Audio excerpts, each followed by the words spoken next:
Because of Winn, Dixie by Kate DiCamillo.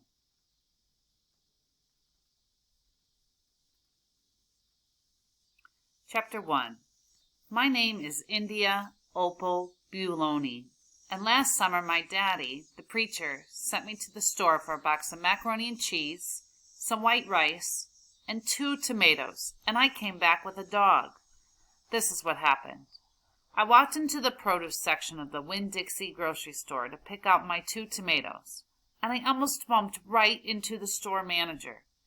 He was standing there, all red-faced, screaming and waving his arms around. "Who let a dog in here?" he kept on shouting. "Who let a dirty dog in here?" At first, I didn't see a dog. There were just a lot of vegetables rolling around on the floor. Tomatoes and onions and green peppers. And there was what seemed like a whole army of Winn-Dixie employees running around, waving their arms just the same way the store manager was waving his. And then the dog came running around the corner. He was a big dog and ugly, and he looked like he was having a real good time. His tongue was hanging out, and he was wagging his tail. He skidded to a stop and smiled right at me. I had never before in my life seen a dog smile, but that is what he did. He pulled back his lips and showed me all his teeth. Then he wagged his tail so hard that he knocked some oranges off of a display, and they went rolling everywhere, mixing in with the tomatoes and onions and green peppers. The manager screamed, "Somebody grab that dog!" The dog went running over to the manager, wagging his tail and smiling. He stood up on his hind legs. You could tell that all he wanted to do was get face to face with the manager and thank him for the good time he was having in the produce department. But somehow he ended up knocking the manager over. And the manager must have been having a bad day, because lying there on the floor, right in front of everybody, he started to cry.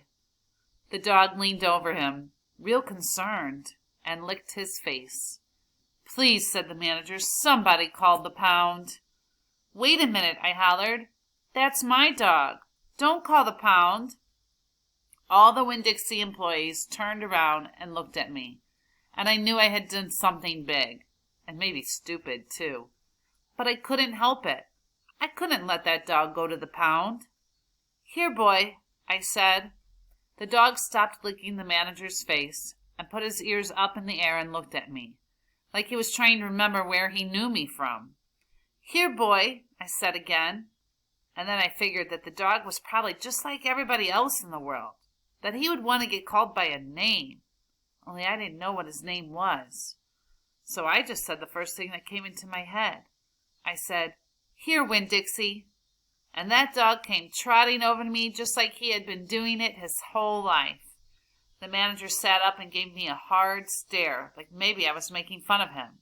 "It's his name," I said. "Honest." The manager said, Don't you know not to bring a dog into a grocery store?"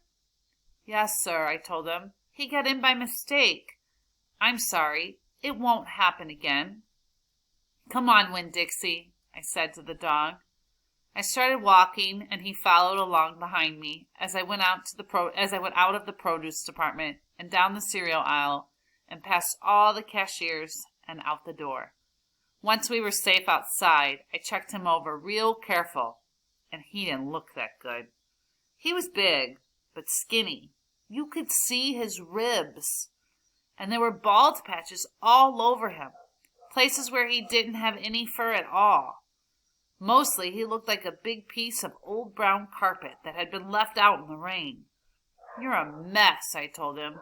"I bet you don't belong to anybody."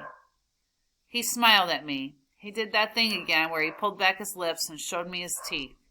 He smiled so big that it made him sneeze. It was like he was saying, "I know I'm a mess.